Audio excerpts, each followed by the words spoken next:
사회적으로 핫한 이슈를 키워드로 알아보는 핫키워드 시간입니다. 이민재 캐스터 안녕하세요. 안녕하세요. 네, 맛있는 이야기 들고 왔습니다. 듣기만 해도 영롱한 그 이름 바로 한우인데요. 한우를 보통 언제 드시나요?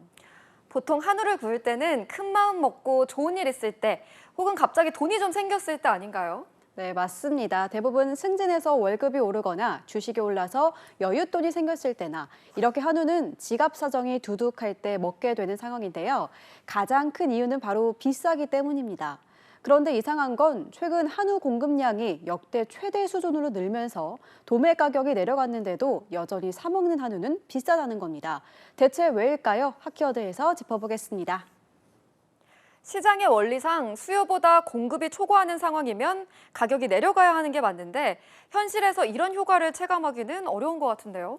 네, 맞습니다. 올해 한우 사육 두수가 역대 최고 수준을 기록하면서 올 상반기 한우 1등급의 킬로그램당 도매 가격도 지난해보다 약 17% 정도 낮아졌습니다.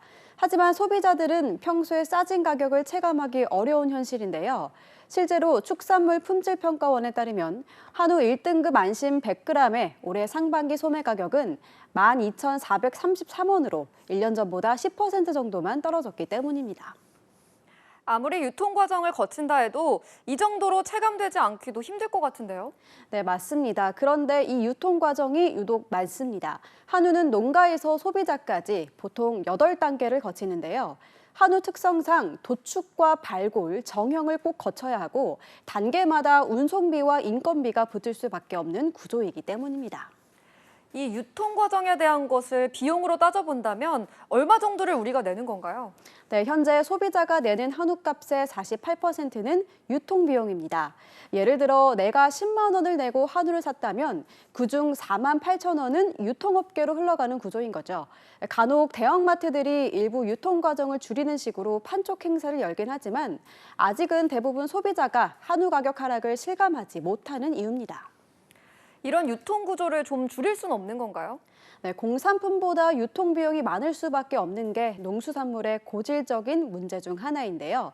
유통비용을 줄이려고 정부와 한우업계가 고심해보지만 유류비 등이 오르면서 유통비용의 비중은 줄기는커녕 더 늘어나고 있습니다. 결국 한우 소비자도 농가도 울상을 지을 수밖에 없는 구조인 겁니다. 한우 소비자는 늘 비싼 값을 치러야 하니 소비를 줄일 테고 농가는 농가대로 소득으로 이어지지 않으니 답답할 것 같은데요. 네, 맞습니다. 복잡한 유통 과정에다가 산지에서 한우값이 떨어져도 소매점과 식당들이 인건비와 운영비 인상 등을 이유로 가격을 낮추지 않으면서 한우가 시장에서 잘 팔리지 않으니 농가 소득만 마이너스인 겁니다. 한우 농가들은 현재 소 한 마리를 팔아도 적자가 나는 상황에서 사료 구매 지원금도 갚아야 하는 상황이라며 하소연하고 있습니다. 그렇다면 향후 수급 상황을 조절해야 하는 걸까요? 당장의 유통 구조 개선이 어렵다면 어떤 대안을 마련할 수 있을까요? 네, 올해 정점을 찍은 한우 사육 마리수는 내년까지 과잉 공급 상황이 이어질 것으로 보이는데요. 농민들은 농민대로 제값을 받지 못하게 될 상황인 만큼 한우 시장 정상화하기 위해서는 우선 공급 과잉 문제를 바로 잡아야 한다는 지적이 나옵니다. 그리고 한우 도소매 가격 연동제를 제도화해야 한다는 목소리도 커지고 있는데요. 도소매 가격 연동제란 도매 가격이 내려가면 소비자 가격도 내리고 반대로 도매 가격이 오르면 소비자 가격도 올리는 방안입니다. 지금처럼 공급량이 늘어 소값이 떨어지면 소비자가 구매하는 소고기 값도 하락하게 되는 구조가 되는 거죠. 네, 한우 가격이 내려간 만큼 반영되는 구조가 마련된다면 소비자는 싸게 살 수 있어 좋고 농가는 소비 확대에 소득이 올라갈 테고 서로 윈윈할 수 있는 건데요. 실질적인 대책 마련을 서둘러야 할 때입니다. 지금까지 핫키워드 이민재 캐스터였습니다. 고맙습니다.